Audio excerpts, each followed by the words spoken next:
Shabbat Shalom. Shabbat Shalom. Buenas noches a todos. Bienvenidos de nuevo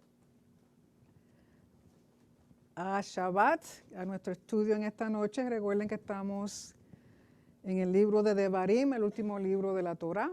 Y ya pronto estaremos terminando con Devarim y comenzando un ciclo nuevo, si el Señor así lo permite. Así que estamos en la porción que se llama Shoftim, que se puede traducir como jueces, que se encuentra en Deuteronomio capítulo 16, verso 18, el capítulo 21, verso 9. Pero antes de comenzar a dar lectura, vamos a hacer la bendición de la Torah que dice así. Baruch atah Adonai Eloheinu melech haolam asher bachar banu amin benatan lanu et torato. Baruch atah Adonai noten haTorah. Amén. Bendito eres tú, oh Señor, Dios nuestro, Rey del universo, que nos has escogido de entre todos los pueblos y nos dio su Torah. Bendito eres tú, oh Señor, dador de la Torah. Amén. De nuevo, estamos en la porción titulada Shoftim, jueces, que se encuentra en Deuteronomio 16, verso 18 al 21, verso 9. Y continuamos, recuerden que Moisés está haciendo un recuento de los 40 años que estuvieron en el desierto y todas las leyes, todos los mandamientos, todos los preceptos que fueron dados. Y esta porción contiene 41 mandamientos, 14 positivos y 27 negativos.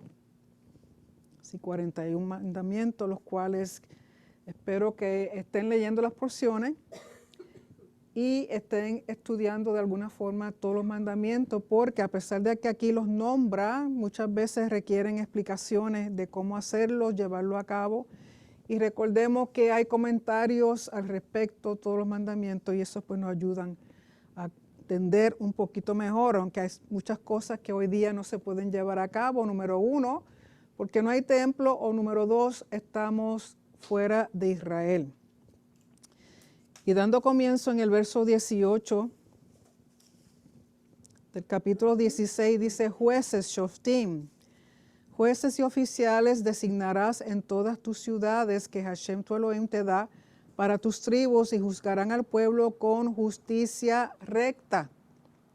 No perviertas la justicia, no favorezcas a conocidos y no aceptes soborno, porque soborno ciega los ojos de los sabios y tergiversa palabras ecuánimes. La equidad procurarás.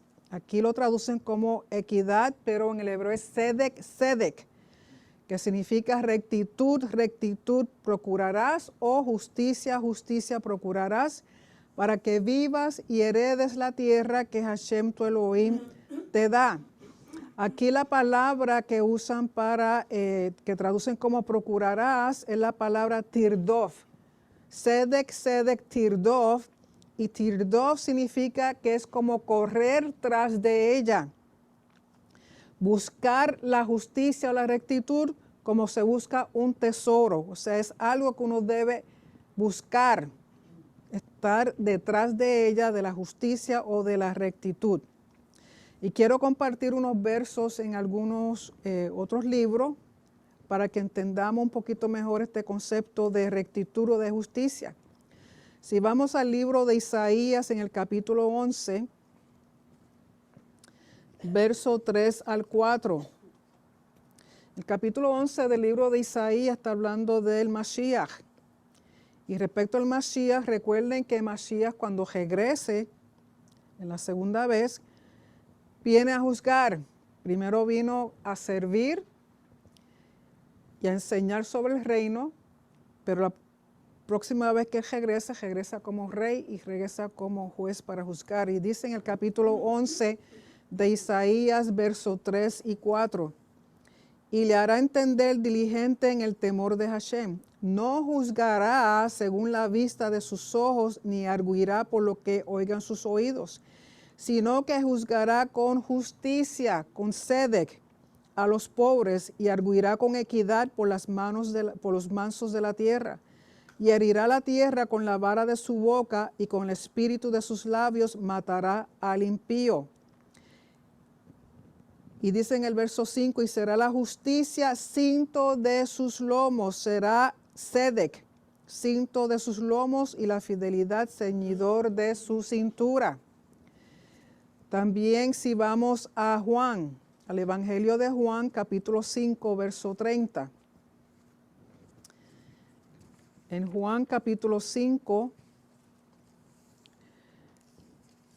aquí hablando Yeshua dice, capítulo 5, verso 30 de Juan, no puedo yo hacer nada por mí mismo, según oigo, así juzgo, y mi juicio es justo, porque no busco mi voluntad, sino la voluntad del que me envió, la del Padre.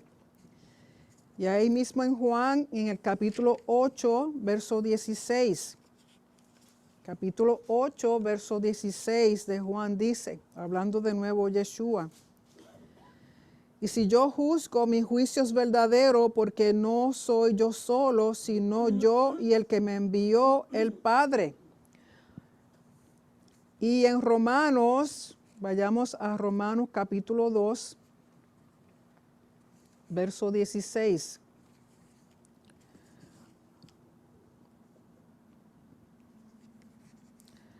Romanos capítulo 2, verso 16 dice, en el día en que Elohim juzgará por Yeshua HaMashiach los secretos de los hombres. En el día en que Elohim juzgará por Yeshua HaMashiach los secretos de los hombres. Y por último, 2 de Corintios, capítulo 5, verso 10.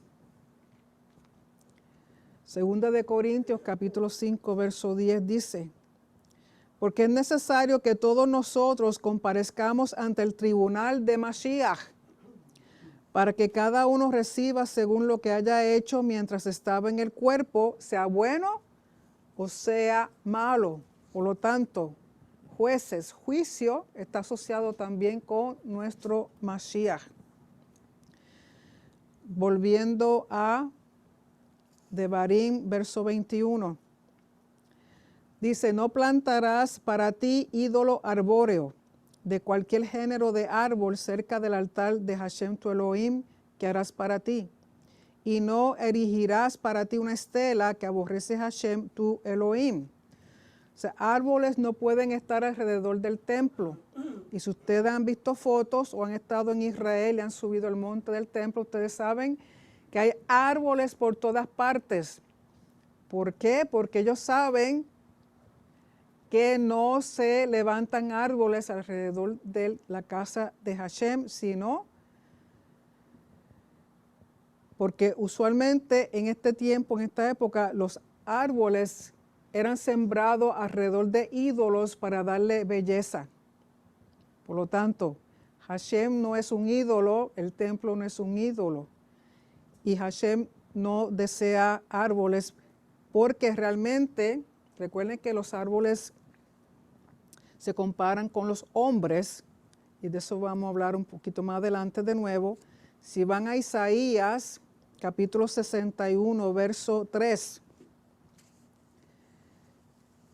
En Isaías, capítulo 61, verso 3 dice, a ordenar que a los afligidos de Sión se les dé gloria en lugar de ceniza, óleo de gozo en lugar de luto, manto de alegría en lugar del espíritu angustiado.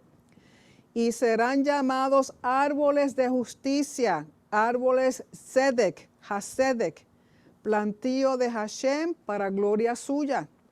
La razón por la cual Hashem no quiere árboles es porque nosotros somos los árboles. Somos árboles de justicia, de rectitud, y estamos plantados y estaremos plantados alrededor de su casa, en su monte. Así que nosotros somos los árboles. En capítulo 17 dice, no degollarás para Hashem tu Elohim toro o cordero o cabrito en el que haya defecto. Cualquier cosa mala, pues abominación para Hashem tu Elohim es. O sea que cuando se traen ofrendas a Hashem, se traen sin defectos. Lo que se le da a Hashem siempre tiene que ser lo mejor. Si se hallara en tu seno, en una de tus ciudades que Hashem tu Elohim te da, hombre o mujer que haga el mal a los ojos de Hashem para violar su pacto, y vaya y adore dioses extraños y se postra ante ellos, ante el sol o la luna, ante toda la hueste del cielo, lo que no he ordenado, y te fueres relatado y oyeres, entonces investigarás bien, y aquí que efectivamente es cierto el asunto, se cometió la abominación esta en Israel, entonces sacarás al hombre aquel o la mujer aquella que hicieron la maldad esta a tus ciudades, al hombre o a la mujer, y los lapidarás con piedras para que mueran. Según el testimonio de 2 testigos o de 3 testigos será ejecutado el condenado a muerte. No será ejecutado por testimonio de un solo testigo. La mano de los testigos caerá sobre él primero para matarlo y la mano de todo el pueblo posteriormente, y erradicarás el mal de tu seno. Aquí está hablando de idolatría. Si se sabe de personas idólatras, se hace una investigación y recuerden que muchos de estos primeros mandamientos, como dice el título, jueces, hace referencia a los que son jueces, a los que son parte del sistema judicial de Israel. Entonces, cuando estas cosas vienen, recuerden que cuando el Sanedrín se estableció, era con el propósito de juzgar situaciones en base a los mandamientos de la Torá. No son mandamientos civiles, no son cosas que tengan que ver con lo civil o con el imperio en aquel entonces, el imperio romano, ni con las leyes alrededor de la sociedad, sino lo que estaba impuesto al pueblo de Israel por Hashem mismo, que es su Torá, que son sus mandamientos, que es su pacto. Y el Sanedrín tenía la obligación y la autoridad para juzgar en base a los mandamientos. Por eso en el Sanedrín grande estaba compuesto de 71 jueces.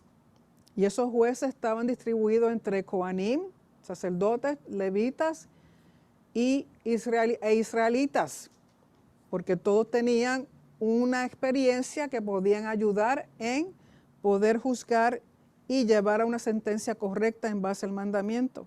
Por lo tanto, cuando habla de idolatría, no era que las personas se encontraban a alguien después que habían averiguado que este individuo o esta persona estaba envuelta en idolatría, había que hacer un juicio, por eso habla de testigo, y era el Sanedrín el que juzgaba.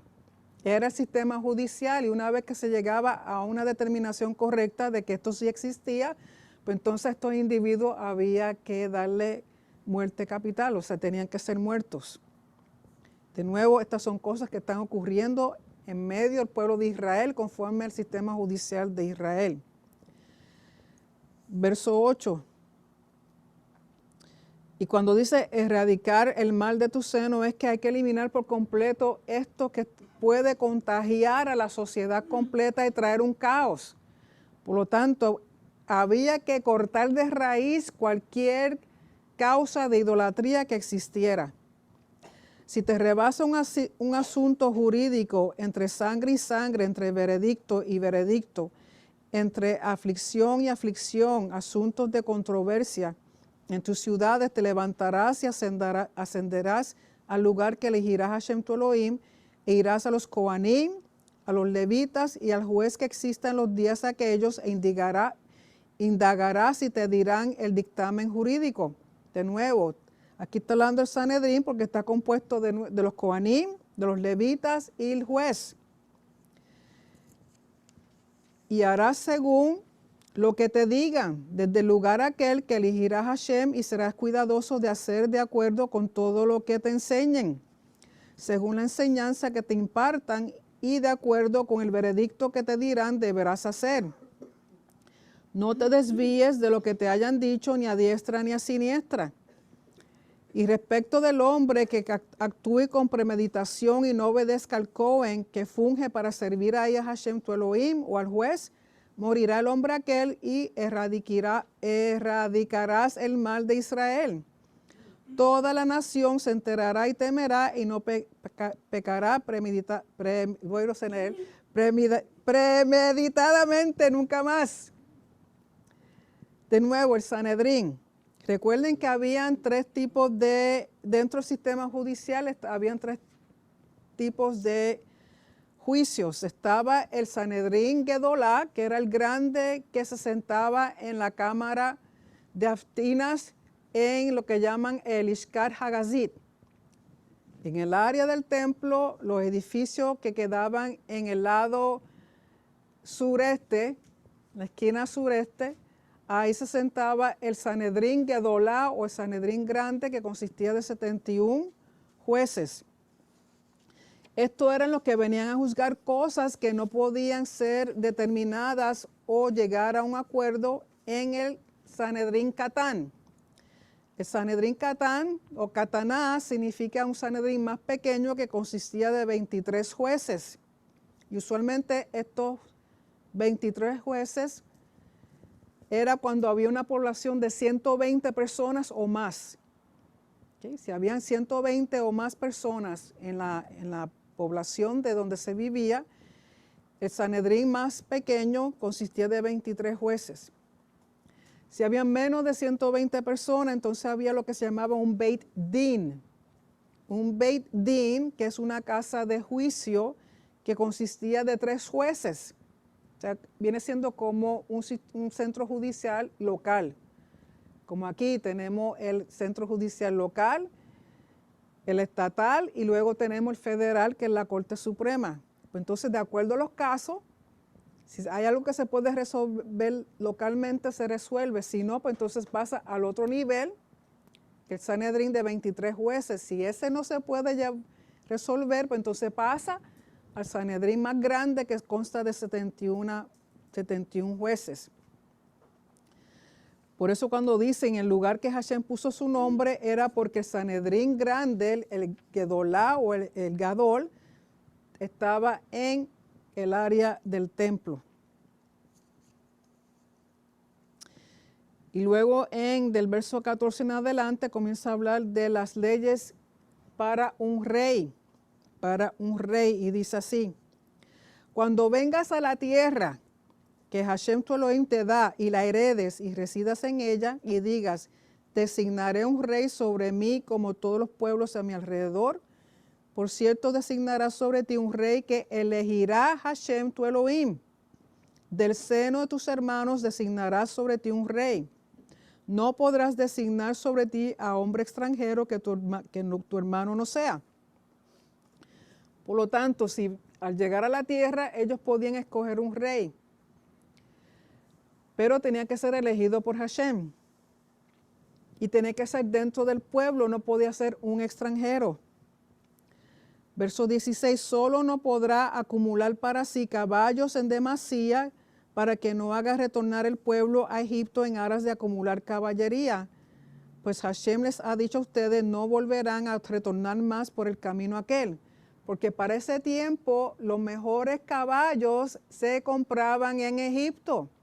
Pues entonces le dice, si tu rey quiere caballo, puede tener una caballería, pero limitada en el sentido que no sea tanto lo que quiera, que el pueblo tenga que haber una parte del pueblo que se tenga que mudar allá, vivir allá, para entonces poder hacer los trámites de tener caballos continuamente.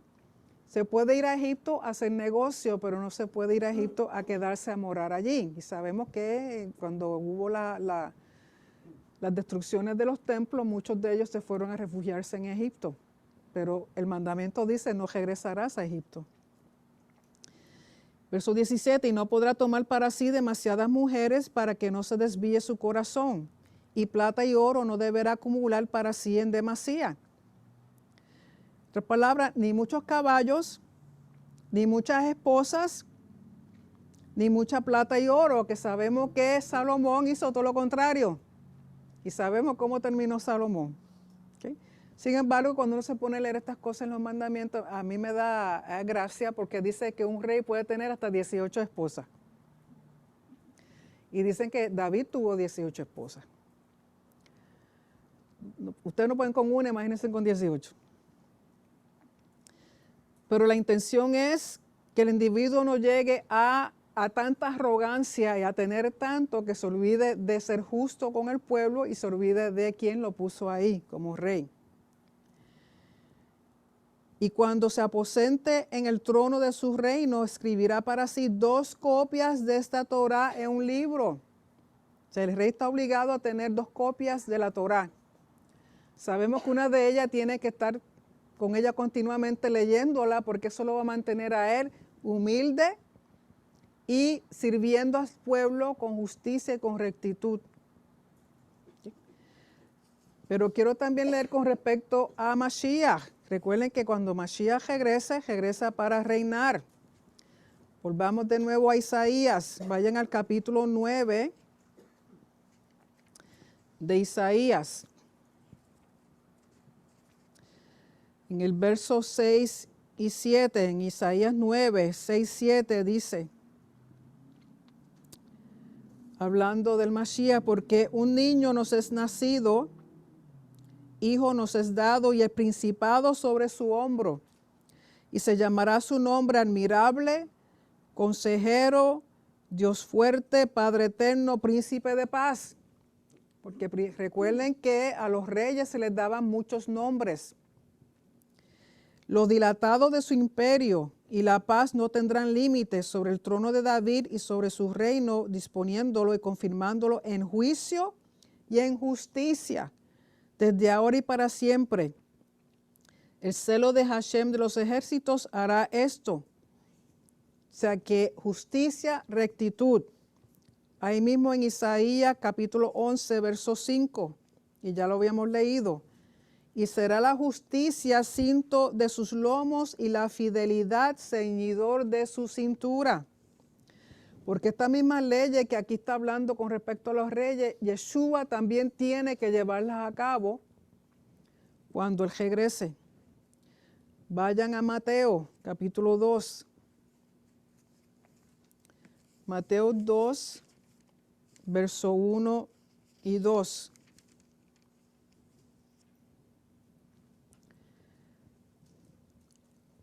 Mateo 2, verso 1 y 2 dice, cuando Yeshua nació en Belén de Judea en días del rey Herodes, vinieron del oriente a Jerusalén unos astrónomos, diciendo, ¿dónde está el rey de los judíos que ha nacido? Porque su estrella hemos visto en el oriente y venimos a adorarle. Rey de los judíos, recuerden que Yeshua es el rey de Israel. En Juan, vayan a Juan 19.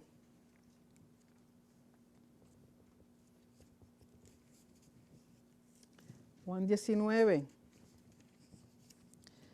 versos 19 y el 21. Recuerden que esto es cuando Yeshua muere en el madero.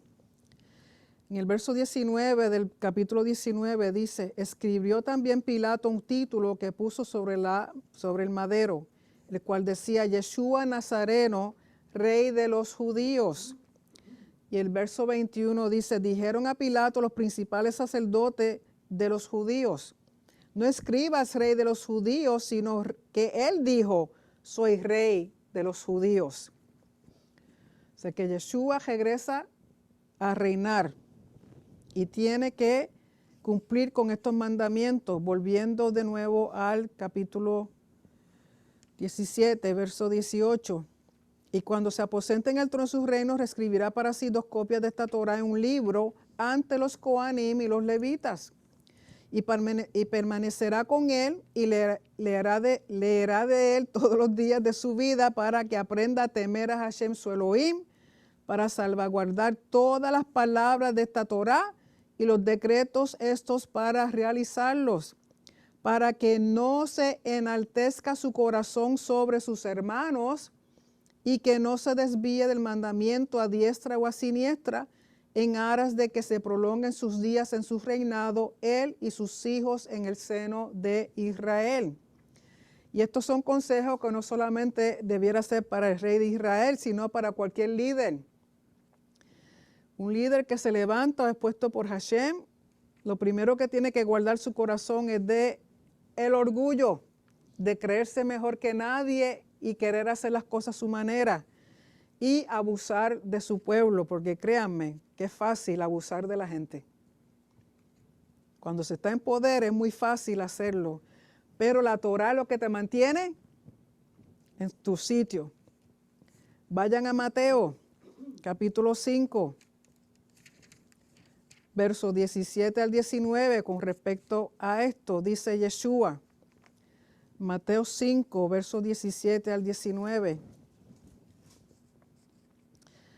No penséis que he venido para abrogar la Torá o para mal interpretar la Torá o los profetas. No he venido para abrogar, sino para cumplir o interpretar correctamente.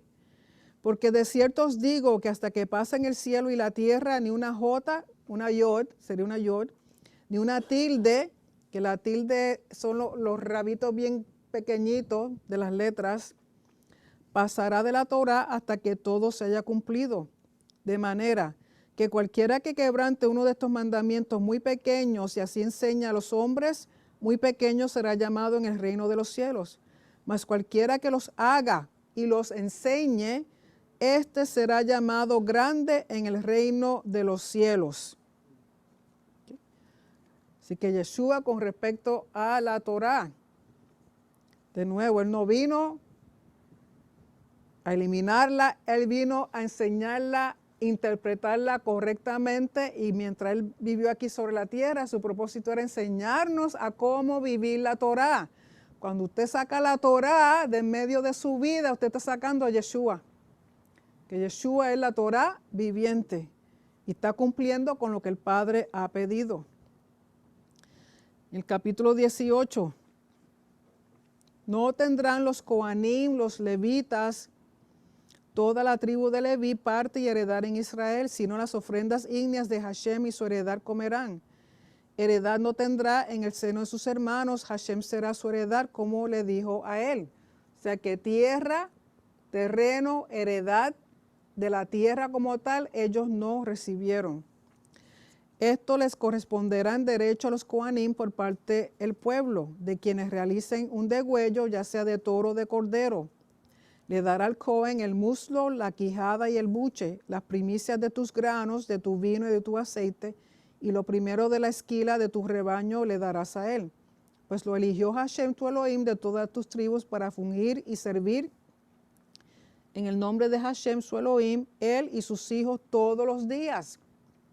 O sea, ya que el Cohen y los levitas no tienen herencia de tierra, lo que se le ofrenda a Hashem, Hashem lo da en recompensa a los sacerdotes y a los levitas. Y todo, básicamente todo le corresponde a los Coanim, con excepción de los diezmos. Los diezmos son para los levitas. Verso 6, cuando venga el levita de una de tus ciudades de todo Israel en la que habita allí, y viene con todo el deseo de su alma al lugar que eligió Hashem, hará servicio en nombre de Hashem su Elohim, como todos sus hermanos los levitas que refugen allí ante Hashem, y porción por porción comerán, excepto lo que fue negociado por los ancestros. Porque tenemos que entender y recordar que los sacerdotes y los levitas estaban divididos en grupos, y cada grupo tenía una fecha en particular para venir a servir. Y quiero simplemente darle una información básica para que entiendan por qué tanta ofrenda. Toda esa ofrenda tienen que ir a los sacerdotes y a los levitas.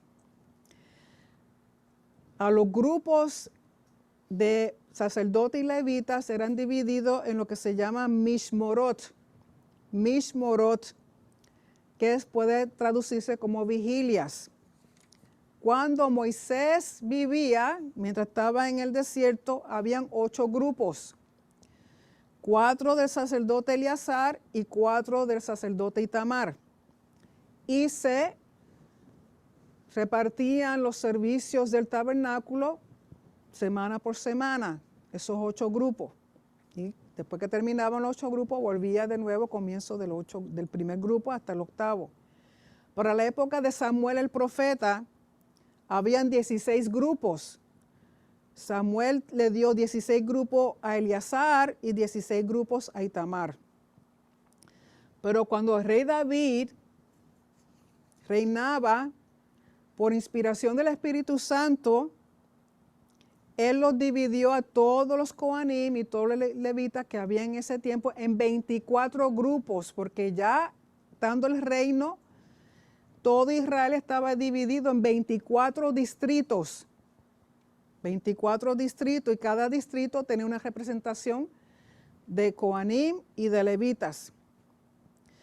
Y de estas 24 regiones, de estos 24 grupos, había una rotación semanal en el templo, porque tienen que recordar que a los levitas se les dio 48 ciudades. Por lo tanto, los levitas y los sacerdotes estaban distribuidos entre todo Israel en esas 48 ciudades. Habían algunos que estaban más cerca al templo, que les era más fácil continuamente cuando les tocaba servir. Estos 24 grupos básicamente les tocaba 2 semanas a cada grupo del año, con excepción cuando habían las fiestas grandes, que son 3, Pesach, Shavuot y Sukkot, donde todos tenían que ir, no tan solo el grupo que le tocaba esa semana, sino todos, porque había mucha gente. Esos 24 grupos estaban divididos con un líder o un supervisor que se llama el Rosh Mishmar. Rosh de cabeza, Mishmar del grupo de los vigilantes o los de las que hacían las vigilias, el que guardaban, el que servían en el templo. Y después ese líder, supervisor, dividía ese grupo en 6 grupos más por familia. Porque recuerden que hay muchos levitas y hay muchos sacerdotes. Los sacerdotes eran divididos en 24 grupos. De esos 24 habían semanalmente los que iban a servir esa semana eran divididos en 6 grupos. Y trabajaban del día 1, 2, 3, 4, 5, 6. Y en Shabbat todos trabajaban. Y ese día eran divididos por familia, por casa. Pero en Shabbat todos los 6 grupos trabajaban. ¿Por qué? Porque en Shabbat, después que ellos terminaban, entraba otro grupo nuevo. Y así sucesivamente. Eso solamente sacerdotes. De igual manera, habían 24 grupos de levitas. Con respecto a los sacerdotes, si quieren leer todas las casas, todos los que había en esos 24, se encuentran Primeras de Crónicas, capítulo 24, verso 1 al 18. Primeras de Crónicas, capítulo 24, verso 1 al 18, te habla de todos los grupos de sacerdotes, los 24 grupos. Los levitas, los 24 grupos de levitas se encuentran Primeras de Crónicas, capítulo 25. Porque recuerden que los levitas estaban para asistir, pero asistían con cánticos, con instrumentos. Y una cosa que estaba leyendo en un comentario hoy era que ellos profetizaban mientras tocaban los instrumentos. Unos tocaban, otros cantaban y exaltaban al Señor, y había dentro de ellos que profetizaban. Que me estuvo eso muy interesante. Y eso se encuentra en Primera de Crónicas 25. Por lo tanto, si estas personas que viven en diferentes sitios, esa es la semana que le toca a ellos, ellos subían a Jerusalén, estaban toda esa semana ahí, pues entonces Hashem lo que hacía, que de todas las ofrendas que venían esa semana, les tocaba a ellos. Lo que eran ofrendas para los sacerdotes, le tocaba a los sacerdotes, y lo que era la ofrenda para los levitas, que son los diezmos, le tocaban a los levitas. Salían de ahí con todos sus beneficios, iban a sus casas porque tenían familia que alimentar y darle. ¿Okay? Hashem es justo. Pero eso no se queda ahí. Si hay 24 regiones o distritos dentro de la tierra de Israel, también habían 24 grupos de representantes de cada distrito, de hombres israelitas que eran justos, que eran rectos, que eran dignos, que eran personas ilustres, varones ilustres. y cada región enviaba 24 representantes. Porque usualmente representan las tribus y usualmente había como 2 por cada tribu. Para un total, ¿y qué hacían ese grupo? Se llamaba Ma'amadot, que significan los hombres que están de pie. ¿Por qué? Porque ellos ustedes saben que está la corte de los israelitas. Ellos se paraban ahí para ser testigos y participar de las ofrendas de la comunidad que se hacían durante los servicios del templo. Y como no todo el mundo podía ir todos los días al templo, pues entonces enviaban representantes. Lógico, van a ir los que más cerca quedan a Jerusalén. Estaban esa semana ahí, estaban participando de la midá, estaban participando de las oraciones, de los cánticos, y se paraban ahí y semanalmente había un total de 288 hombres. Ahora imagínense cuán grande es esa corte israelita. Ellos estaban ahí todos los días, esa semana que les correspondía a ellos, representantes de su distrito, de la gente de su comunidad. También aprendí algo que no sabía, que los que no podían llegar hasta el templo porque vivían muy lejos, esos representantes se quedaban localmente en la sinagoga, ¿haciendo qué? El shaharit, la minjá, estudiando la Torá, haciendo oraciones, ayunando, porque los que no podían llegar hasta Jerusalén aún representan al pueblo, pero se quedan localmente y los otros se van a Jerusalén. Pero aún así, dentro de ese grupo que estaba todos los días, hay 288 hombres. Recuerden que como son para este tiempo del segundo templo, hay tantos Coanim y hay tantos levitas, que si ustedes recuerdan, el papá de Juan, Zacarías, cuando él fue a hacer lo del incienso, era la primera vez que él lo hacía porque era algo que solamente le tocaba, si acaso, una primera vez en su vida hacer el incienso, el rito del incienso. Y cuando él está ahí, están esos 288 hombres que ya se saben la secuencia de las cosas, cuánto tiempo tardan. Y él entró, se encuentra ahí con el mensajero que dice, tú vas a tener un hijo. Y ¡wow! Se le fue la voz. Y la gente que está afuera, que están haciendo la amidad, que saben la oración, y dice, Dios, pero ¿qué pasó con este? Se ha tardado mucho. Sería que se le apareció un ángel. Y empiezan por ahí. Imagínense, 288 hombres esperando, más los Coanim y los levitas que están todos ahí. Y cuando sale Zacarías, sale porque eran tantos y como eran semanalmente, como yo dije, posiblemente les tocaba, si acaso 2 veces al año, servir esa semana, con excepción de cuando eran las fiestas. Entonces el grupo de hombres que representantes también tienen un supervisor y ese supervisor lo está vigilando a todos de que hagan las cosas como tienen que hacer. Es interesante saber la administración del templo. Y estaba leyendo también que aún dentro de los Coanim estaban divididos en grupos. Habían 8 tipos de Coanim y cada Coanim, cada Cohen, cada sacerdote tenía una función que llevar a cabo dentro del templo. Así que les recomiendo, si les interesa, que indaguen. El Moré Edgar Ramos tiene un libro que se llama así mismo Mishmorot y Ma'amadot, donde él ha hecho un estudio exhausto de toda la administración del templo y lo tiene tanto en inglés como en español en la página del Joseph Good, Hatikva Ministries. Así que si a alguien le interesa, lo pueden mandar a pedir allí. Muy bueno, muy interesante. Volviendo a Devarim. En el verso 15 del capítulo 18 dice, un profeta de tu seno, de tus hermanos como yo, verso 9. Cuando vengas a la tierra que Hashem tu Elohim te da, no aprendas a actuar según las abominaciones de los pueblos aquellos.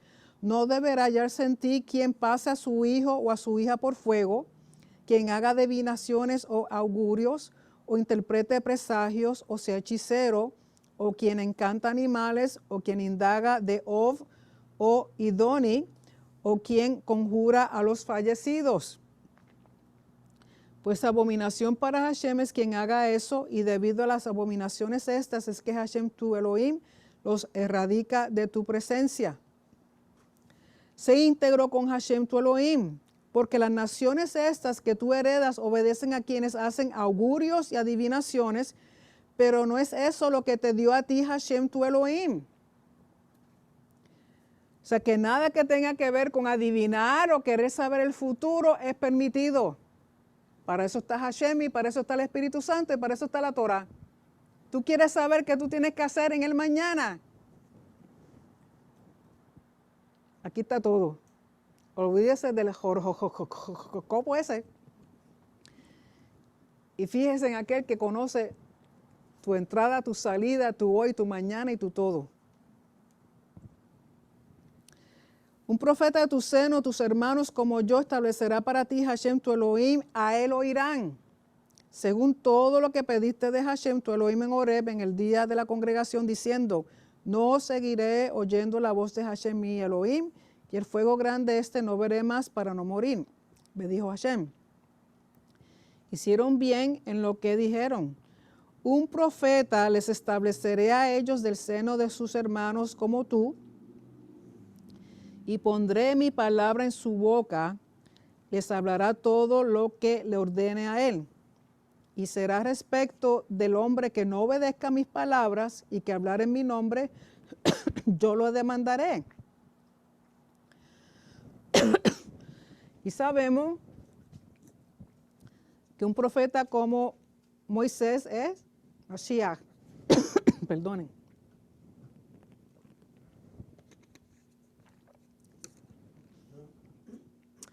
Vayan a Juan. Juan capítulo 12.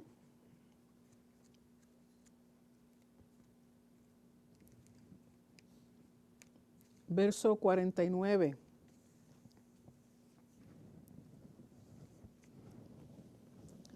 Juan capítulo 12, verso 49. Aquí de nuevo hablando Yeshua.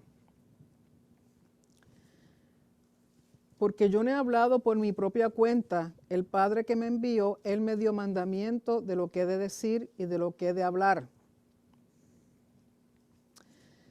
Ahí mismo en Juan capítulo 14, verso 10. Juan 14, verso 10 dice, ¿no crees que yo soy en el Padre y el Padre en mí? Las palabras que yo os hablo, no las hablo por mi propia cuenta, sino que el Padre que mora en mí, Él hace las obras. Y vayan a Hebreo, libro de Hebreos, capítulo 3. Libro de Hebreos, capítulo 3, verso 3 al 6. Hebreos 3, 3, 6. Dice, porque de tanto mayor gloria que Moisés es estimado digno este, cuanto tiene mayor honra que la casa, el que la hizo. Porque toda casa es hecha por alguno, pero el que hizo todas las cosas es Elohim. Y Moisés a la verdad fue fiel en toda la casa de Elohim como siervo, para testimonio de lo que se iba a decir. Pero Mashiach como hijo sobre su casa, la cual casa somos nosotros, si retenemos firme hasta el fin la confianza y el gloriarnos en la esperanza. Por lo tanto, Yeshua, comparado con Moshe, tiene mayor gloria que Moisés y es mayor profeta que el mismo Moisés. Por eso habla de un profeta, estableceré del seno de sus hermanos. Y pondré mi palabra en su boca. Y vemos que Yeshua solamente hablaba lo que el Padre ponía en la boca de él. Y le hablará todo lo que le ordene a él. Y quien no obedezca a mis palabras o que hablare en mi nombre, yo le demandaré. Así que aquel que no escucha a Yeshua será juzgado por eso. Verso 20. Y respecto del profeta que premeditadamente hable palabras en mi nombre que no le ordené hablar y habla en nombre de dioses extranjeros, morirá el profeta aquel. De nuevo, todo verdadero profeta de Hashem, primero que nada, no se está anunciando. Número 2, solamente habla lo que dice la Torá, sobre todo cuando está hablando en grupos grandes. Pero si vienen individualmente, lo que te digan tiene que alinearse con la Torá. Y si usted no conoce la Torá, pues entonces le pueden decir de pajaritos preñados y usted se lo va a creer. Si no se alinea, pero entonces como usted sabe, si no estudia la Torá, no sabe si lo que le están diciendo es cierto o no. Si proviene del Padre o no proviene, porque más adelante habíamos leído, me parece que la semana pasada, pueden hacer prodigios, pueden hacer milagros. Es más, pueden salir cosas que ellos digan, pero si no está alineado con la palabra de Hashem, es un falso profeta. Si usted le cree, más bobo es usted. Y dice que aquel que hable en mi nombre cuando no, Hashem no le ha dado palabra para hablar, tiene que morir. Cuando digas en tu corazón, ¿cómo sabré cuál es la palabra que no ha dicho Hashem? Si hablara el profeta en nombre de Hashem y eso no ocurriere y no llegase a suceder, esa es la palabra que no dijo Hashem. Con premeditación habló el profeta, no temerán de él. Y aquí tengo anotado Marcos. Vayan al libro de Marcos, capítulo 13. Marcos 13. Verso 22 al 23. Aquí hablando Yeshua.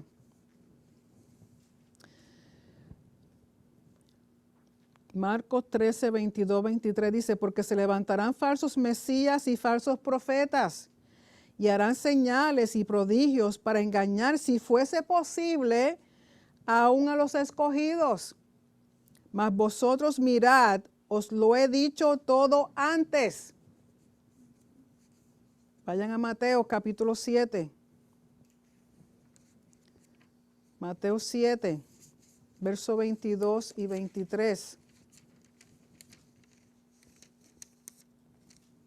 Vamos con el 21. Mateo 7, 21 al 23. Aquí está hablando Yeshua.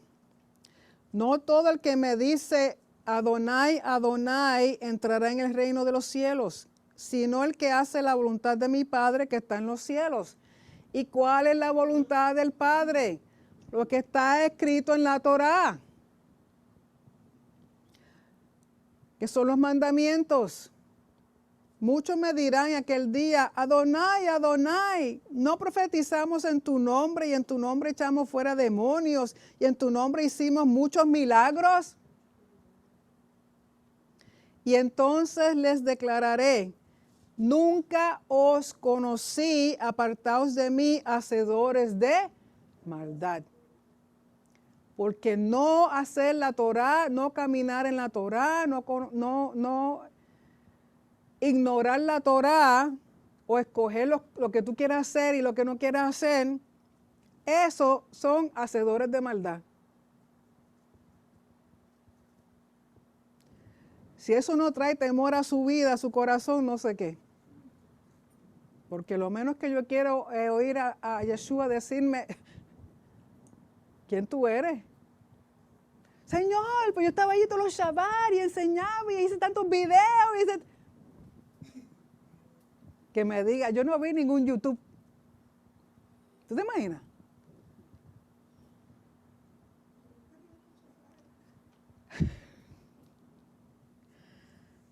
Así que hay que tener mucho cuidado con lo que uno hace, no hace, dice, no dice. Capítulo 19. Cuando cercenes Hashem tu Elohim a los pueblos de los cuales Hashem tu Elohim te da su tierra y los heredes y residas en su ciudad y en sus casas. 3 ciudades separarás para ti en el seno de tu tierra que Hashem tu Elohim te da para que la heredes. Prepara para ti el camino y divide en tres partes las fronteras de tu tierra que te lega Hashem tu Elohim, y será para que huya ahí todo homicida. Y recuerden que es el homicida sin intención, homicidio accidental. Y esto es lo concerniente a un homicida que huirá ahí y vivirá. Quien atacara a su prójimo involuntariamente y no lo odiaba ni ayer ni anteriormente, o quien viniere con su prójimo al bosque a cortar árboles, e hiciere girar su mano el hacha para cortar un árbol y se azafare el hierro de la madera, y le pegare a su prójimo y muere, deberá huir a una de las ciudades estas y vivirá. No sea que persiga el vengador de la sangre al homicida, pues le arde el corazón, y lo alcanza, pues era largo el camino, y lo ataca mortalmente. Y no recaerá sentencia de muerte sobre él, porque no odiaba al otro desde ayer o anteriormente. Por eso yo te ordeno, diciendo, 3 ciudades separarás para ti. Para homicidios involuntarios, habían ciudades que habían sido separadas específicamente para eso, ciudades de refugio. Aunque estaba leyendo que cualquiera de las 48 ciudades levíticas servía como ciudad de refugio, pero estas tres, y luego sabemos que hay 3 más, un total de 6, son específicamente para eso. Porque el que comete homicidio involuntario o accidental es exiliado a vivir ahí. Y sabemos que hasta que muera el sumo sacerdote. Para evitar que la familia del difunto en venganza lo mate cuando fue algo accidental. Porque sabemos que homicidio voluntario con intención y que se prueba en muerte el castigo. Verso 8, cuando ensanches Hashem tu Elohim tus fronteras conforme juró a tus patriarcas y te dé toda la tierra que dijo que daría a tus patriarcas, y observes todo el mandamiento para cumplirlo, el que yo te ordeno hoy, amar a Hashem tu Elohim e ir en sus caminos todos los días, agregarás aún para ti 3 ciudades además de estas 3, y no se derramará sangre inocente en el seno de tu tierra que Hashem tu Elohim te da como heredad. Pues de lo contrario, recaerá sangre sobre ti. Pero si un hombre odiare a su prójimo y le tendiere una emboscada y se abalanzare sobre él y lo atacare mortalmente y muriere, y huyere a una de estas ciudades, enviarán los ancianos de su ciudad y lo apresarán de ahí y lo entregarán en manos del vengador de la sangre y morirá. No se compadecerán tus ojos de él, y harás desaparecer la culpabilidad de la sangre del inocente de Israel, y bien te irá. O sea, uno de homicidio intencional no podía refugiarse ahí. Tenía que ser entregado para recibir su castigo apropiado. Recuerden que todo esto es en base a lo que el Sanedrín determina. Verso 14, no desplaces los linderos de tu prójimo que establecieron los antiguos en tu heredad, que heredas en la tierra que Hashem tu Elohim te da para que poseas. Si tú tienes tu casita y tienes tu terreno y están los marcadores, no lo muevas para cogerle un chipito más de tu vecino. Eso no se hace, ni en la tierra allá, en ningún sitio. No comparecerá ningún testigo único contra un hombre respecto de cualquier iniquidad o de cualquier hierro en relación a cualquier pecado que haya cometido. Pues según el testimonio de dos testigos o según el testimonio de 3 testigos se decidirá todo caso. Aquí testimonio. Los testimonios tenían que ser dados de 2 o 3 personas o grupos, pero no por una sola persona. En Juan 8, vayan a Juan 8, versos 17 y 18.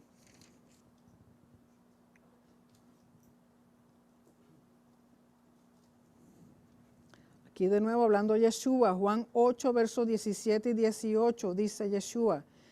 Y en vuestra ley o Torah está escrito que el testimonio de 2 hombres es verdadero. Yo soy el que doy testimonio de mí mismo, y el Padre que me envió da testimonio de mí. O sea, Yeshua hablando que tiene testimonio, el testimonio de él y el testimonio del Padre. Conforme a lo que dice la Torá. 2 testigos o más. Volviendo a Devarim, verso 16.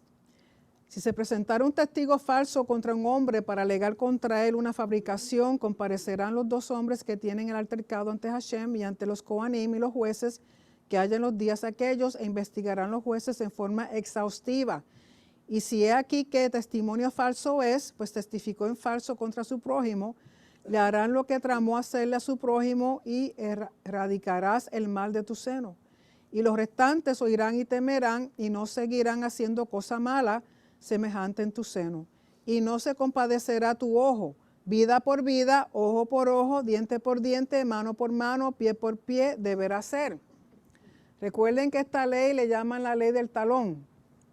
No talón de acá, pero talón es el nombre que usan.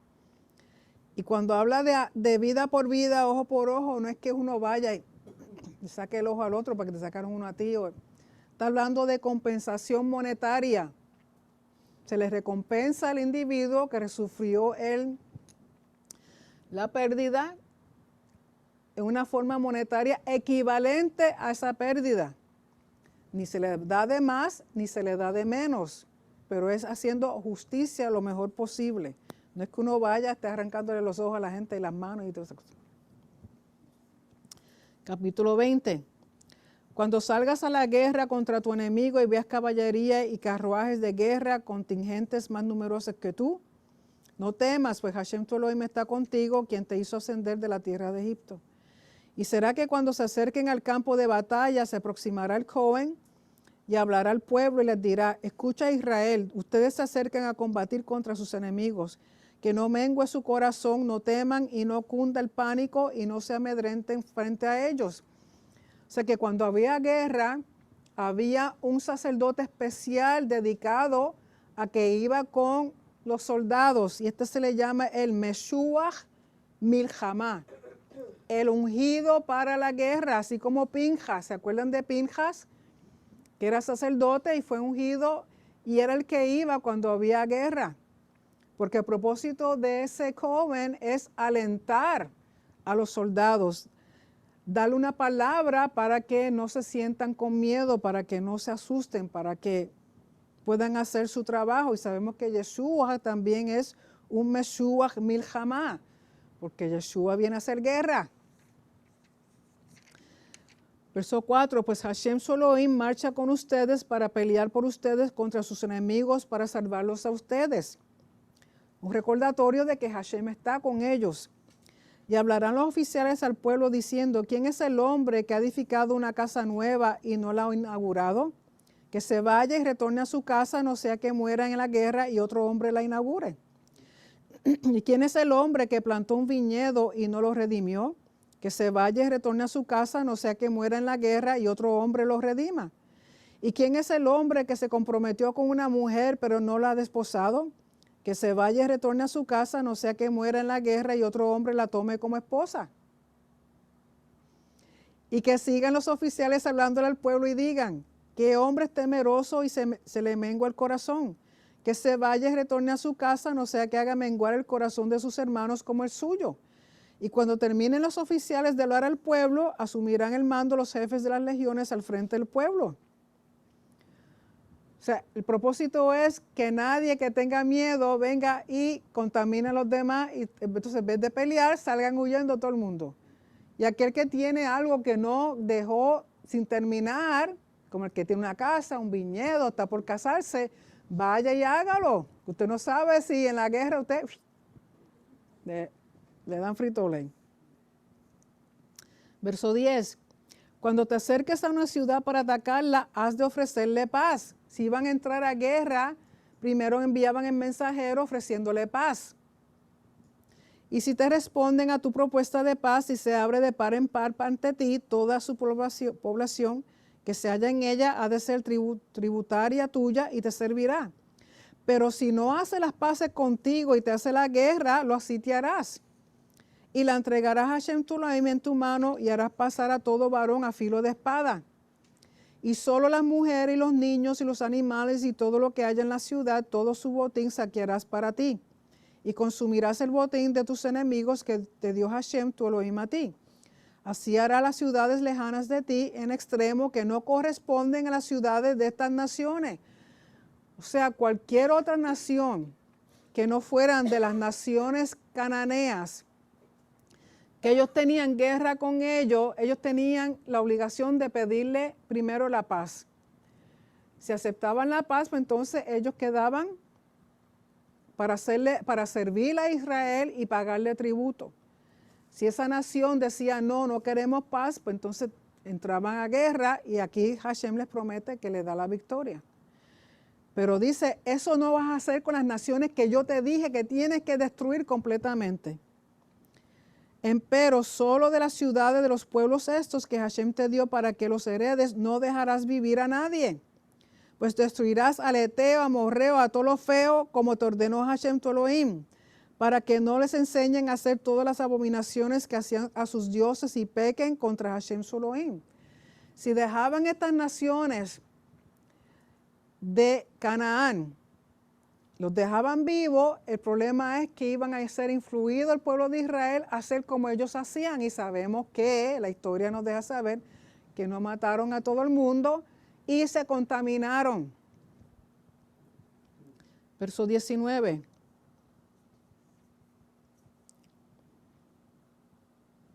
Vayan un momentito a Mateo, antes del verso 19. Mateo 10.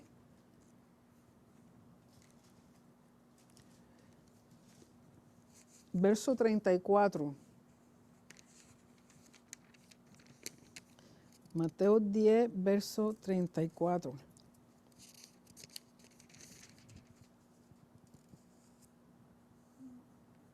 Aquí de nuevo hablando de Yeshua. No penséis que he venido para traer paz a la tierra. No he venido para traer paz, sino espada. Y vayan a Revelación, capítulo 19.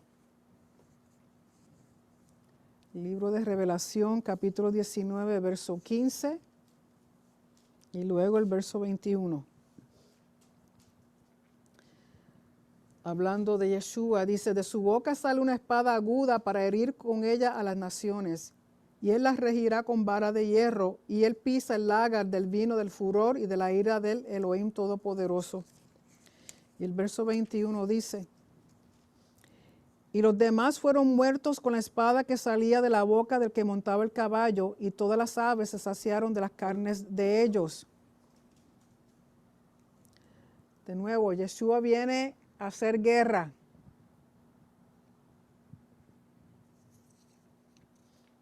Y ya le ofreció su paz una vez. Si usted no aceptó su paz, usted sabe que lo que le viene es candela. Verso 19, cuando sities una casa durante muchos días para hacerle la guerra y capturarla, no destruyas sus árboles blandiendo un hacha, porque del mismo comerás y a él no cortarás. Pues, ¿es acaso un hombre el árbol del campo que se adelantará a ti para ingresar en el sitio? Y solo un árbol del que sabes que no es árbol comestible, ese podrás destruir y cortar, para hacer un baluarte contra la ciudad que te hace guerra hasta que la conquistes. O sea, el árbol frutal no lo destruyas, porque de la fruta vas a alimentarte. Tú no sabes cuánto tiempo va a estar en guerra. Pero si un árbol que no da fruto, puede usarlo para hacer armas, para hacer casas. Y aquí comparan al árbol con el hombre, por eso la comparación, el simbolismo entre los hombres y los árboles. Vayan a Jeremías, al libro de Jeremías, capítulo 17. Versos 7 al 8.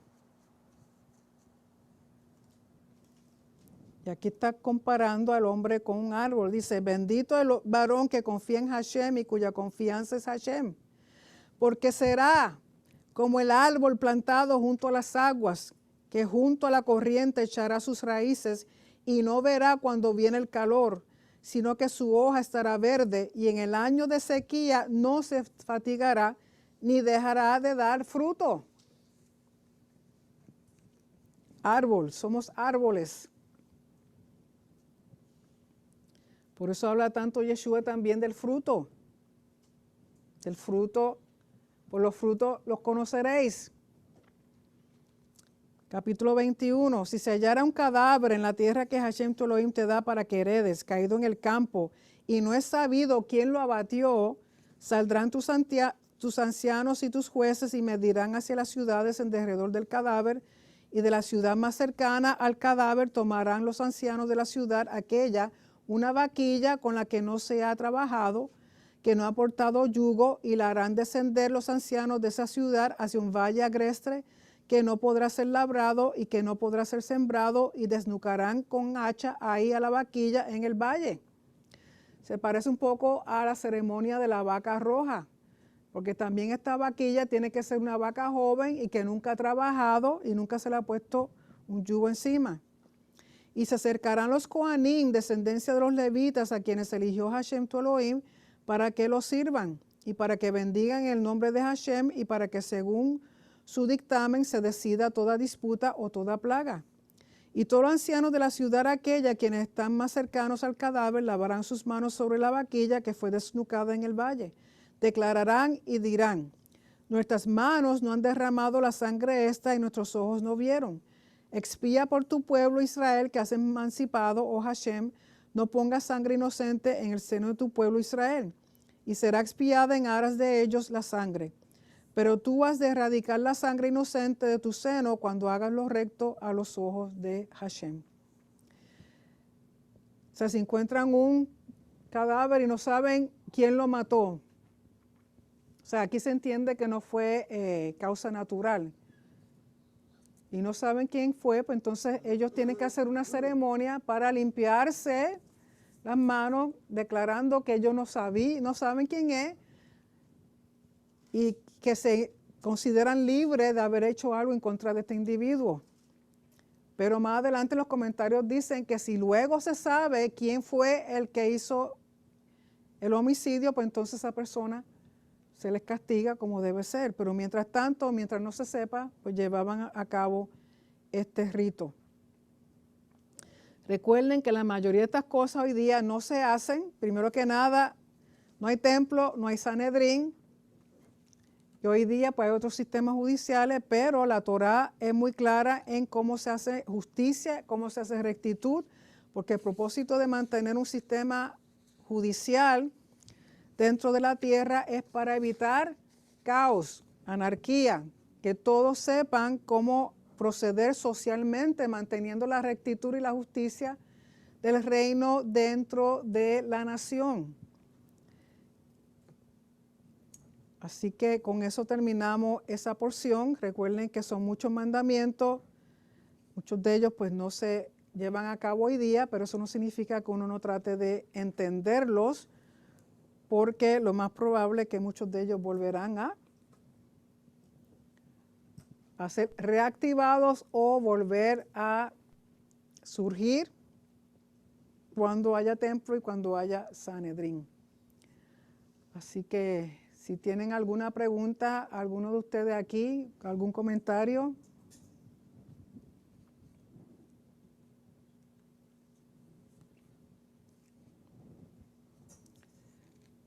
Nadie. Okay.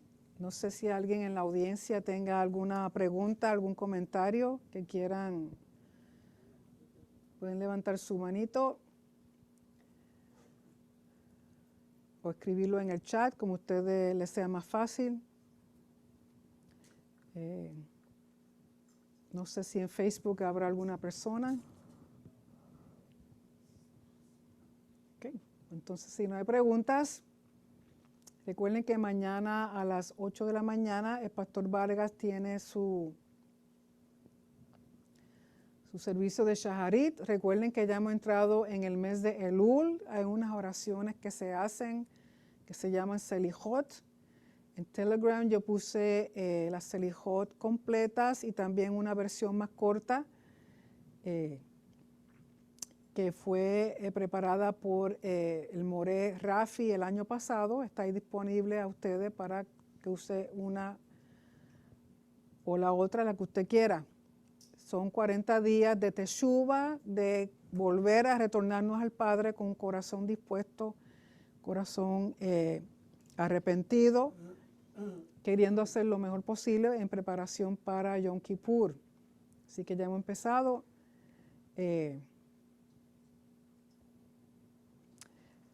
Con respecto, hacen la pregunta, el título del libro del Moré Edgar Ramos se llama